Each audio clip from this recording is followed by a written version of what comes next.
इस मूवी की स्टार्ट में हम कुछ लोगों को देखते हैं जो कि स्काई से आकर गिरते हैं, लेकिन ये प्रेजेंट का नहीं बल्कि फ्यूचर का टाइम होता है। इसके बाद ये सीन यहीं पर कट जाता है और अब हमें प्रेजेंट का टाइम दिखाया जाता है। हम एक शख्स को देखते हैं जिसका नाम डैन होता है। आज डैन की बेटी का बर्थडे होता है, जिस वजह से वो उसके लिए काफी सारे प्रेजेंट्स लाया होता है। डैन पेशे से एक टीचर था, लेकिन उसे वो जॉब बिल्कुल भी पसंद नहीं थी, जिस वजह से उसने दूसरी जॉब के लिए अप्लाई किया होता है। डैन को पूरा बिलीफ होता है कि ये जॉब उसे ही मिलेगी, लेकिन जल्द ही उसे पता लग जाता है कि उसके फॉर्म को ही रिजेक्ट कर दिया गया है। इस बात से डैन को काफी गुस्सा आता है। खैर, अपना फ्रस्ट्रेशन निकालने के बाद डैन अपनी बेटी के साथ टीवी पर फुटबॉल मैच देख रहा होता है। तभी उस प्लेस पर जहां पर ये मैच खेला जा रहा होता है, वहां पर अचानक से काफी तेज लाइटनिंग होती है और वहां से बहुत सारे सोल्जर आने लगते हैं। तभी सोल्जर्स की लीडर उन्हें बताती हैं कि हम सब फ्यूचर से यहाँ आप लोगों से मदद मांगने आए हैं। फ्यूचर में कुछ एलियन स्पीशीज ने इंसानों पर हमला कर दिया है। पहले उन एलियन की तादाद बहुत ही कम थी, लेकिन आहिस्ता आहिस्ता उन एलियन की तादाद बहुत ही ज्यादा बढ़ने लगी।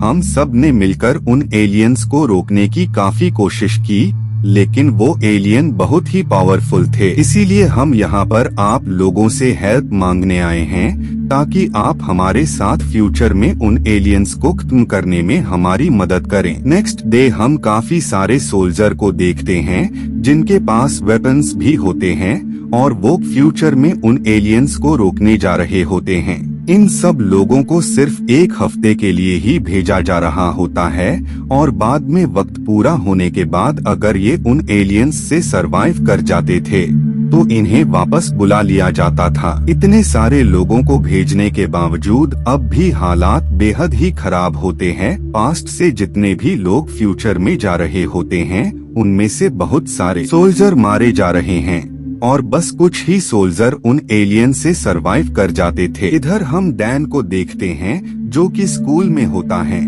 तभी उसके फोन में मैसेज आता है जिसमें ये होता है कि फ्यूचर में जंग के लिए आपको भी सिलेक्ट किया गया है। बाद में जब डैन वहाँ पर जाता है तो वो लोग उसके हाथ पर एक डिवाइस लगा देते हैं और वो उसे बताते हैं कि इस डिवाइस की हेल्प से हम तुम्हें ट्रैक कर सकते हैं और अब तुम्हें फ्यूचर में जाना ही होगा। तुम वहाँ जाने से इनकार नहीं कर सकते हो। बाद में डैन वहाँ से निकलकर घर में आ जाता है।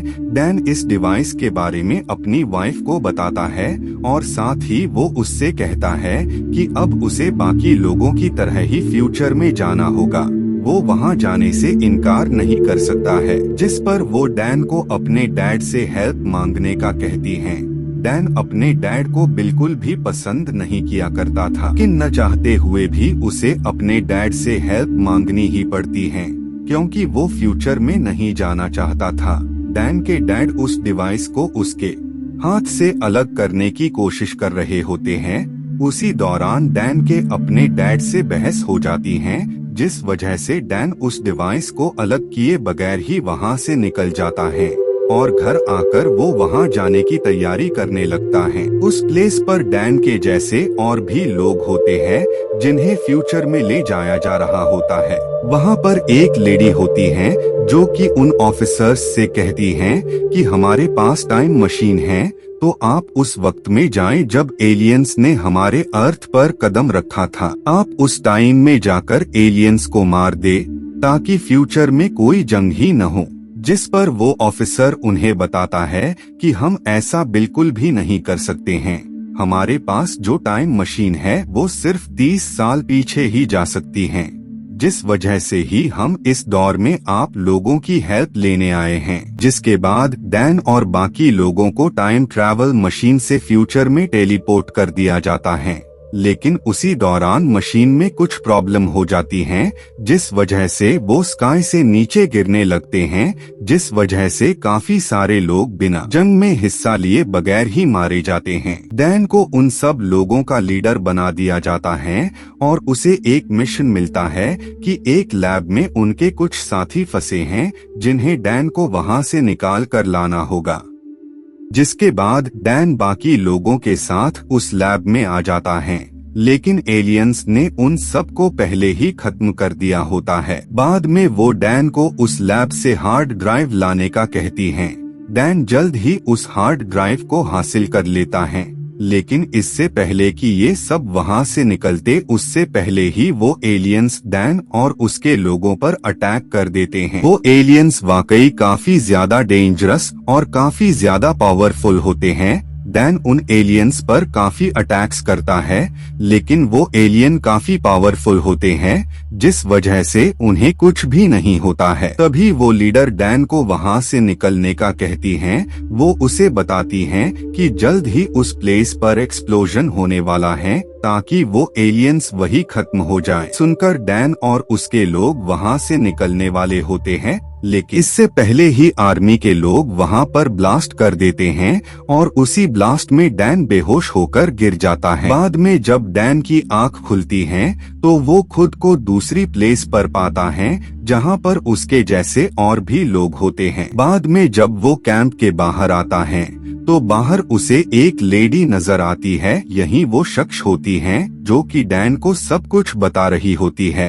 डैन उसे देखकर कहता है कि मुझे लगता है कि मैंने तुम्हें पहले भी कहीं देखा है, और जब वो उसे ध्यान से देखता है तो वो समझ जाता है कि ये कोई और नहीं बल्कि उसकी बेटी है। ये देखकर डैन को काफी खुशी होती है कि आने वाले वक्त में उसकी बेटी आर्मी की लीडर बनेगी। बाद में वो डैन को बताती है कि हमें उस एलियन की मेन एलियन को पकड़ना होगा, क्योंकि वो ही उन सब में सबसे ज्यादा पावरफुल हैं और वो ही इन लोगों की तादाद भी बढ़ा रही है।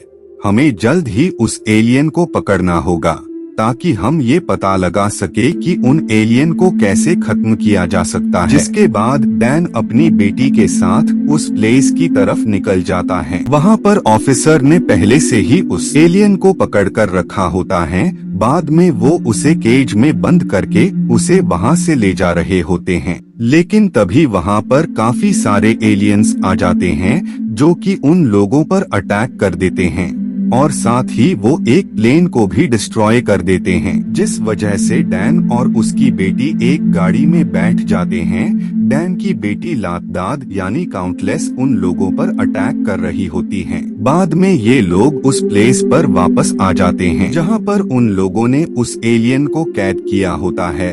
डैन की बेटी उस एलियन की बॉडी से ब्लड सैंपल को लेती है और बाद में काफी रिसर्च करने के बाद ये फाइनली उस सिरम को बना लेती हैं, जिससे उन एलियन को खत्म किया जा सकता है। वो अपने डैड को बताती हैं कि आप इस सिरम को अपने वक्त यानी अपने टाइम में ले जाएं और इसकी काफी सारी कॉपीज बनाएं और दोबारा से इसी दौर में आकर इस सिरम की हेल्प से सब एलियंस को मार देना। यहाँ पर इस सिरम की कॉपीज बनाना ही मुश्किल है, क्योंकि लैब को एलियंस ने चारों तरफ से घेर लिया है और वो किसी भी वक्त यहाँ पर आने वाले हैं। अभी वो लोग बात कर ही रहे होते हैं कि उसी दौरान वो एलियन होश में आ जाती हैं और वो काफी तेजी से शाउट करने लगती है। उस एलियन की आवाज सुनकर वहाँ पर बहुत सारे एलियंस आ जाते हैं जो कि उसे आजाद करने वाले होते हैं। उसी दौरान एक एलियन डैन की बेटी को नीचे खींच लेता है और जब डैन उसे बचाने वाला होता है उसी पल वो पोर्टल ओपन हो जाता है, जिससे होकर डैन वापस से प्रेजेंट में आ जाता है। उसके हाथ में सिरम होता है। वो उन ऑफिसर को बताता है कि हमें इसकी बहुत सारी कॉपीज बनानी होगी, ताकि मैं उन कॉपीज की हेल्प से फ्यूचर में उन सब एलियंस को मार सकूं। तभी वो ऑफिसर उसे बताती हैं कि तुम क्या कोई भी शख्स अब वक्त में आगे नहीं जा सकता है, क्योंकि टाइम मशीन अब पूरी तरह से खराब हो गई है। जिसके बाद डैन वापस अपने घर पर जाता है, जहां वो अपनी बेटी से मिलता है। डैन अपनी को देखकर काफी खुश हो जाता है और वो उसे गले लगा लेता है। डैन का जो फ्रेंड होता है उसे कुछ ओरिजिन की वजह लावा की राख है। लावे के बारे में डिटेल में जानने के लिए डैन अपने स्टूडेंट से मिलता है, जिसे लावे के बारे में बहुत कुछ मालूम होता है। वो उन्हें बताता है कि काफी वक्त पहले वहाँ पर काफी सारा लावा निकला था, जो कि टाइम के साथ ठंडा हो गया और बाद में वो प्लेस बर्फ से ढक गई। जिस वजह से वो जो एलियंस थे वो भी वहीं दबकर रह गए। बाद में फ्यूचर में जब ग्लोबल वार्मिंग काफी ज्यादा बढ़ जाएगी तो उसकी वजह से बर्फ पिघलने लगेगी और जो उसके नीचे दबे एलियंस है वो भी उस प्लेस से बाहर आने लगेंगे। ये सुनकर डैन अपने डैड के पास जाता है और वो उनसे कहता है कि मुझे आपकी हेल्प चाहिए। वो उन्हें सारी बात बता देता है और साथ ही वो उनसे कहता है कि फ्यूचर में वो एलियन हम लोगों पर अटैक करे, इससे पहले ही हम उन एलियंस को हमेशा के लिए मार दें तो फ्यूचर में होने वाली वॉर कभी नहीं होगी। ये सुनकर डैन के डैड उसकी हेल्प करने को रेडी हो जाते हैं।